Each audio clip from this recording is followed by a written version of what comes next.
are getting skilled and re-skilled. It is changing a lot of national level economies and the policy framework. When that happens, how do we cope up with this? The evaluation of AI from, if you say, from the research lab into the field is kind of forcing us to see how do we handle our innovation ecosystem. So Stephen will be on point for that.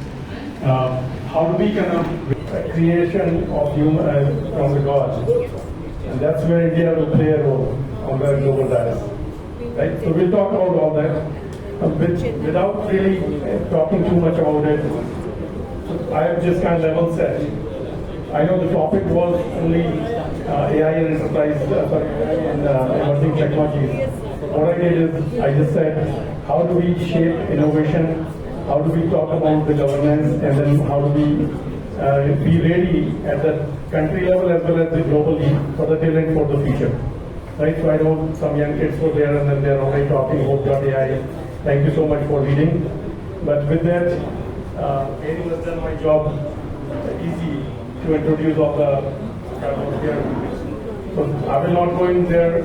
Madam Jain had done a wonderful job on talking about AI and many other questions. But one question I wanted to ask, because we are in the political capital of Lucknow, Uttar Pradesh, how many of you are believing that AI will be able to write much better and much appealing speech compared to a politician?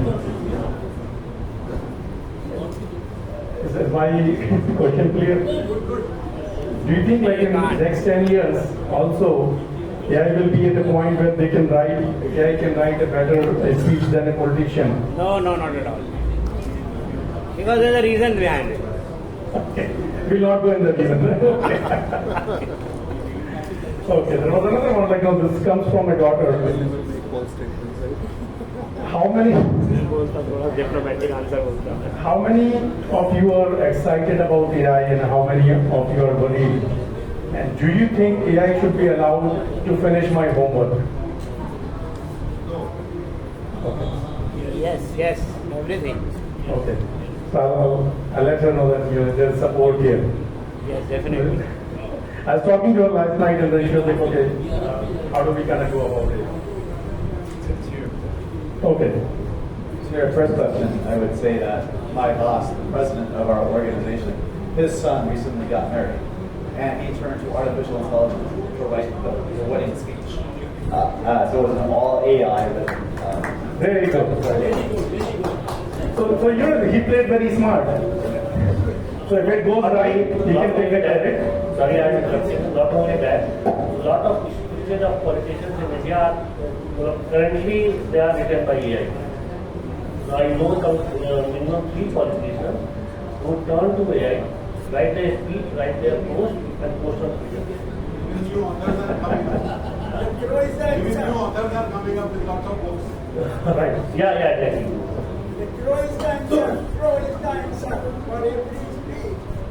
So I've received one question, but before we go into there, like, so as we were talking about AI, and I said, like, no, I'll frame it in innovation, governance, or policy, and the talent for future of the human capital. So the first question goes to for the innovation and global landscape. Michelle, what do you think from the US perspective? Where is the AI making more strategic impact today? I mean, the United States has developed 120 large language models. That's twice as many as China has, 5 times as many as Europe. So there's no question that, American digital company platform leadership, these multi-trillion-dollar valuation companies, AI is truly transforming, the digital economy of the United States. So that's where we're furthest ahead, definitely and I think now the strategy that has changed between the Biden and the Trump administrations is that now the United States wants to be much more proactive in exporting its AI stack to the world. So how do we export AI hardware, software, modeling, standards, data, and that's the frontier, the strategic approach to positioning the United States to compete against increasingly robust Chinese competitors in the global AI field. So as you compared some other countries, I would say, what do you think, what lessons other countries can take from what US is doing in the innovation field? So, two major points, I would say. When these AI systems are going to be absolutely transformative, we need to regulate them judiciously and appropriately. But when we regulate AI, we need to regulate on real and not speculative or potential harms. And we have to be sensible about the AI risk classifications we're making. We estimate that Europe's AI Act, which is implemented to regulate its economy, is going to cost Europe $40 billion of economic output because they have classified virtually every use of an AI system, such as evaluating a credit score for a customer or providing insurance as a high-risk AI application where you have to register your algorithms with the European Union. It's just way overwrought. We need to take a more sensible and light touch approach to regulation. The second point I would make is that AI is fundamentally about data. It's about training these systems on data sets, on data pools. And one reason China has excelled in the AI economy is because since there is no data privacy at all in China, the government just gives all these AI systems every piece of information they have collected about Chinese citizens. So it's a platform for innovation, to be sure. It doesn't respect privacy. But the point in India's context is, India's relationship to data often historically has been very conservative. We can't let data leave our borders. We need data localization policies. Government agencies hoard the data. They don't share it. So I think India needs a more mature relationship with data that A, recognizes that that's the fundamental platform for building AI models. And then B, if we want to do this trust initiative, or we want to partner with the US, we need a data governance framework that enables the seamless movement of data between our AI companies and AI enterprises. So we can do. Thank you, Stephen. So now that really touches upon the policies, right? So Mr. Zedi is key figure in the India's tech sector. How ready is Indian industry to harness the next wave of AI and emerging technologies? Well, I would say that India is in the right position technologically to capture the wave of IT innovation that's coming up. So we have already spoken, everyone has spoken about AI and technology, its implementation, and the leverage the businesses and individuals and organizations can have using AI.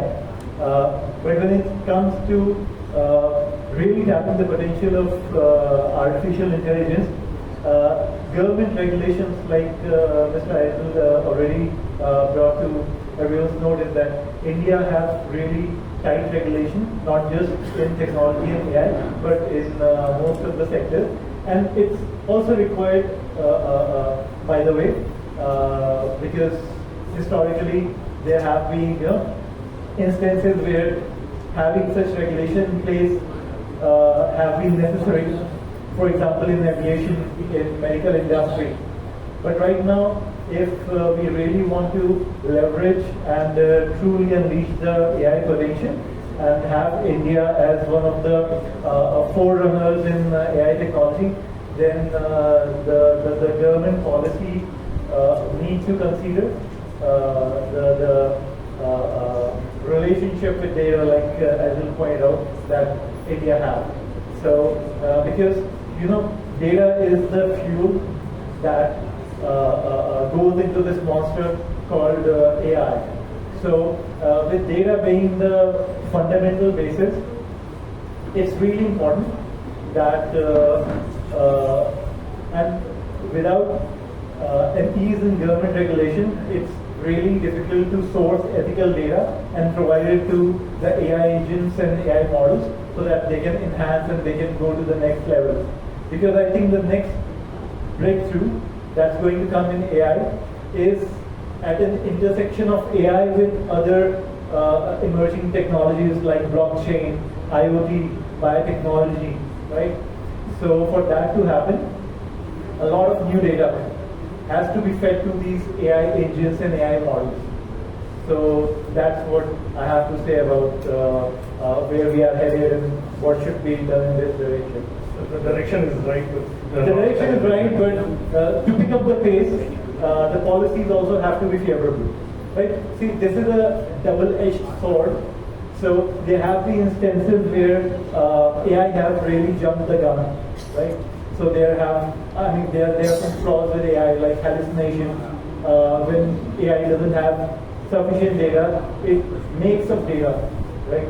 So you might have heard of in 2023, I think, 2 New York lawyers, they got their license disbarred because in a hurry to present their case, they took ChatGPT's help, and ChatGPT quoted some court cases which were totally fabricated and made up, and it costed them their license. it looks complete, it's not complete. Yeah. That's the dangerous part.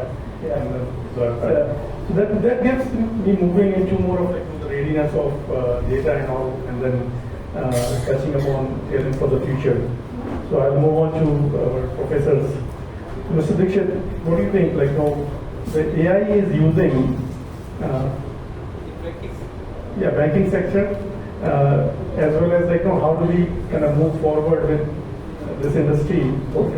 Everybody has the real money in the banks, right? Okay.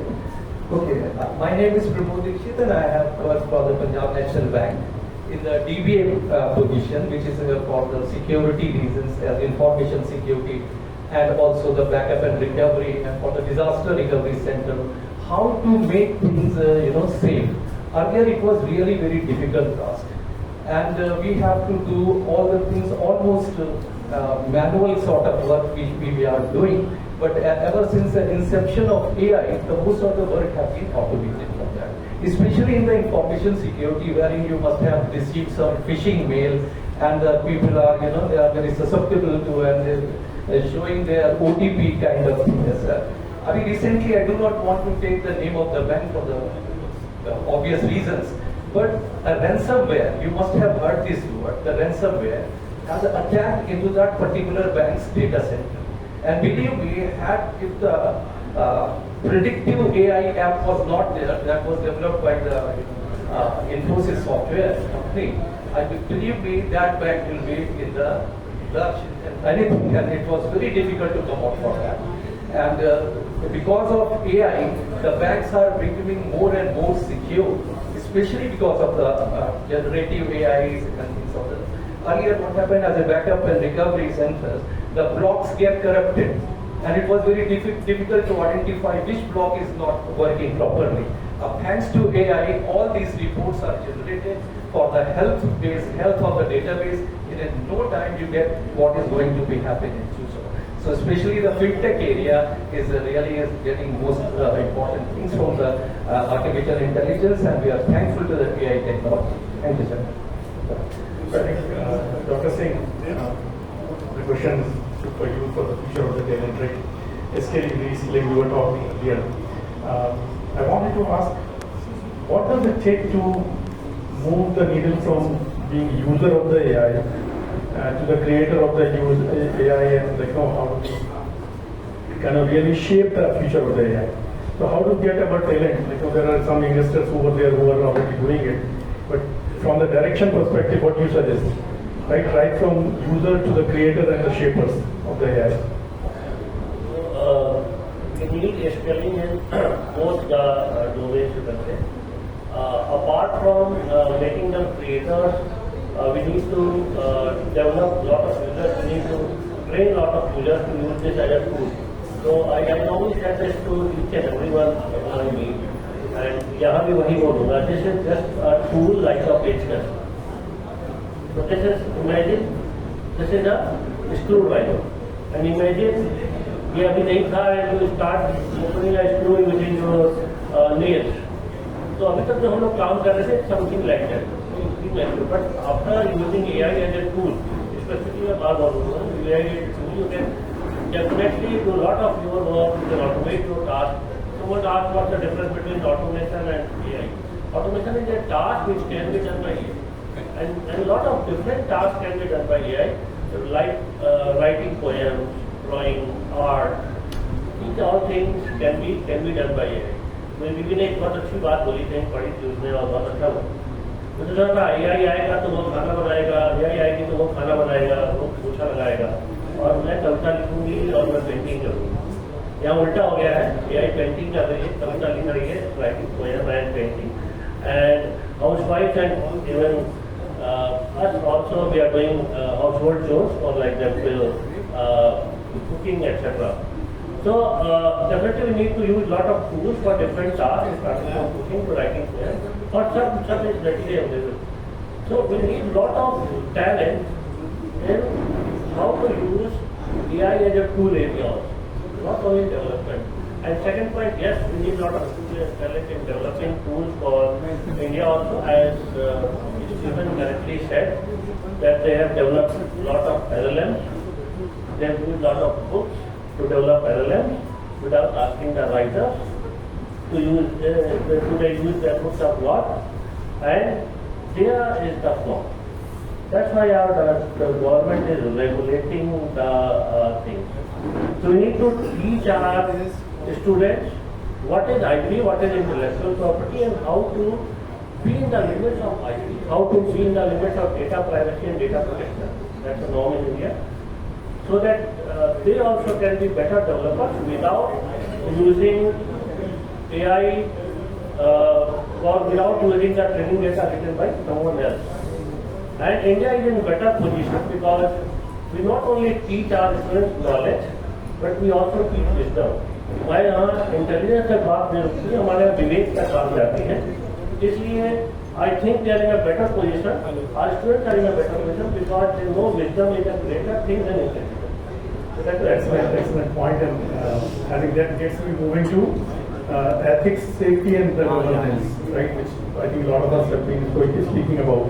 That AI should not be a kind of let loose animal, right? But rather than more, human still remains the master of the application, right?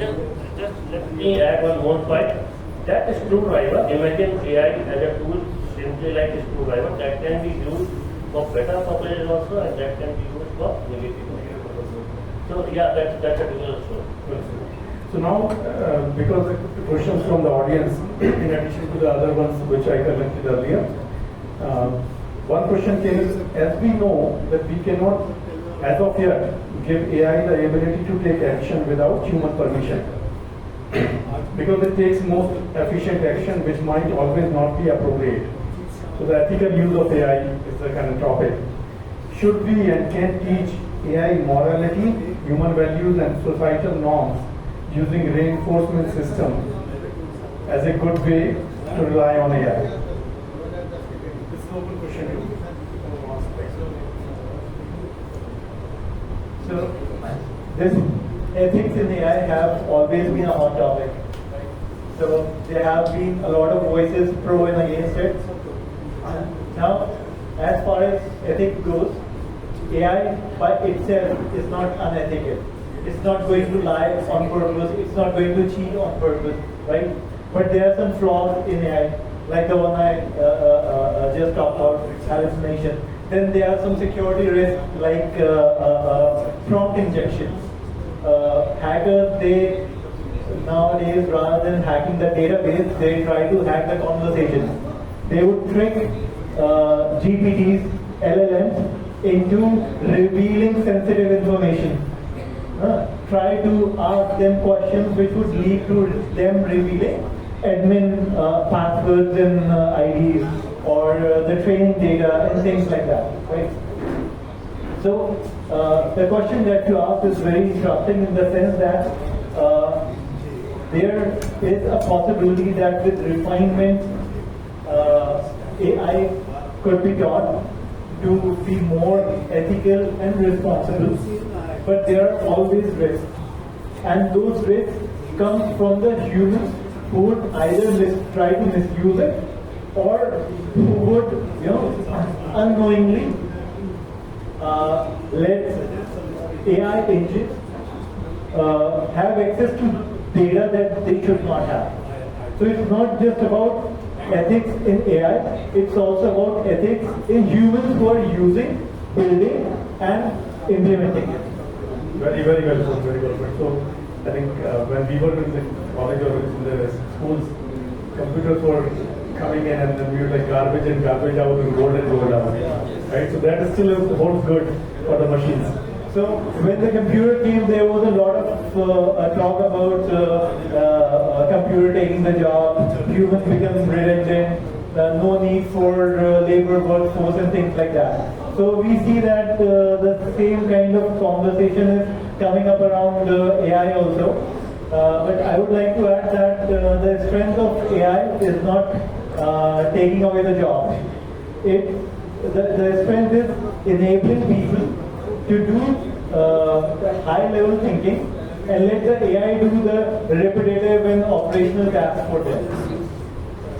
So the people will have to upskill themselves to be able to be recruitable in an AI-enabled world.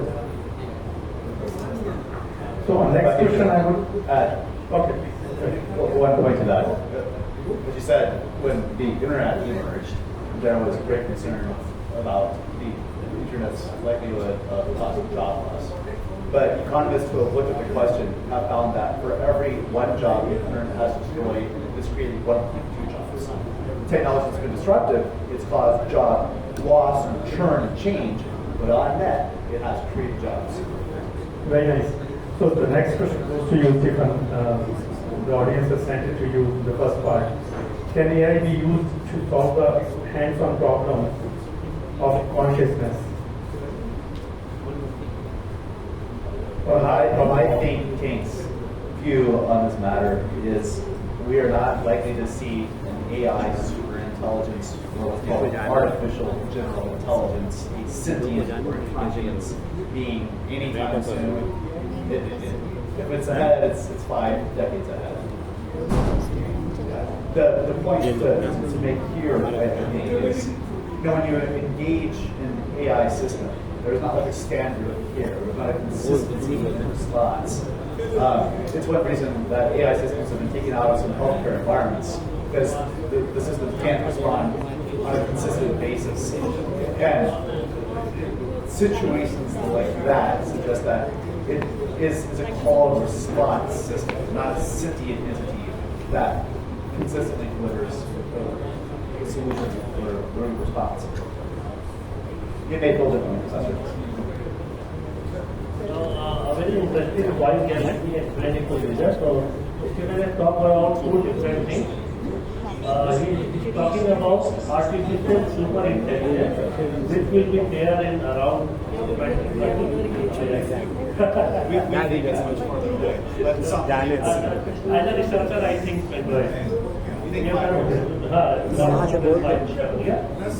now,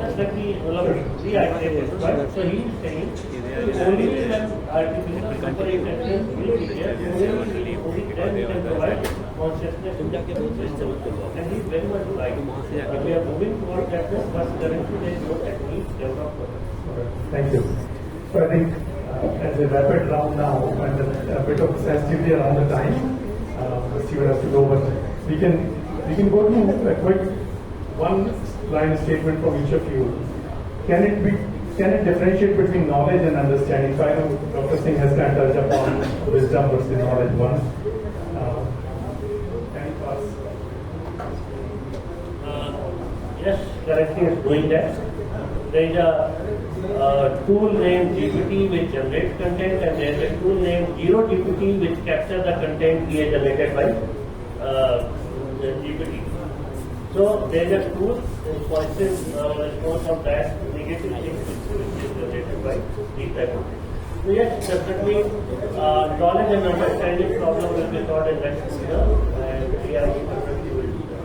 And that will be a game changer for a country like us, because then we can develop customized learning contents to each and every user or each and every citizen of our country. That's I think. So thank you. So I think with this, what we will do is, yes. Okay, but AI systems, as currently construed, are based on probabilities, right? They take massive data sets, they look for trends, they look for patterns, they look for abnormalities. They make mathematical algorithmic associations and deliver probabilistic results. So the question is, does that represent understanding, right? Does the AI system really sentiently know what it's responding with?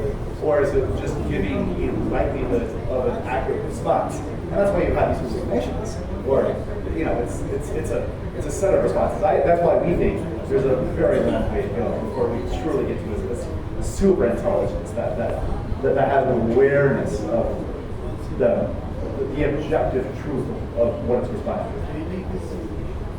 I would like to add to that. Imagine super intelligence as AI having an intelligence level equivalent to a human being. Now, human beings have access to a lot more data than AI has, right? Internet is filled with data.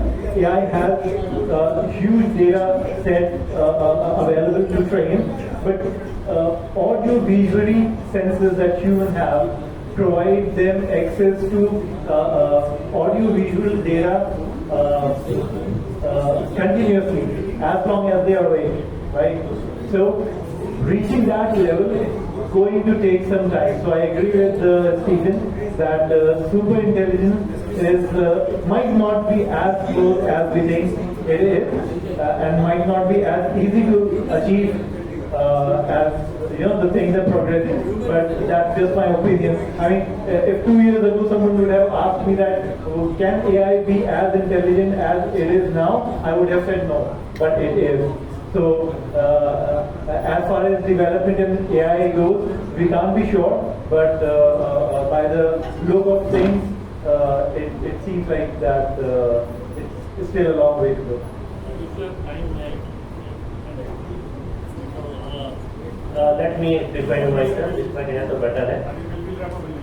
So I just need 1 minute. So they just like calculation. So my PhD was in neural network. That's why I'm taking a different example.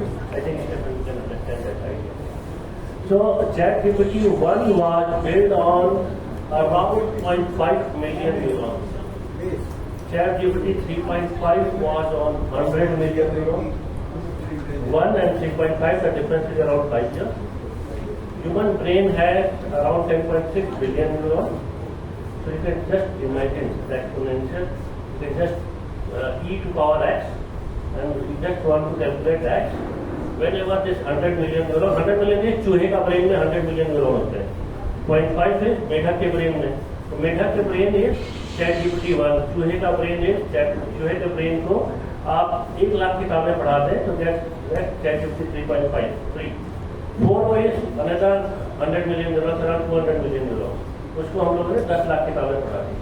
Now we are targeting ChatGPT 5 is targeting कि हम उसको around 1 trillion tokens दें. It's around 1 crore किताबें पढ़ा दें and neurons increase करके 1 million कर दें.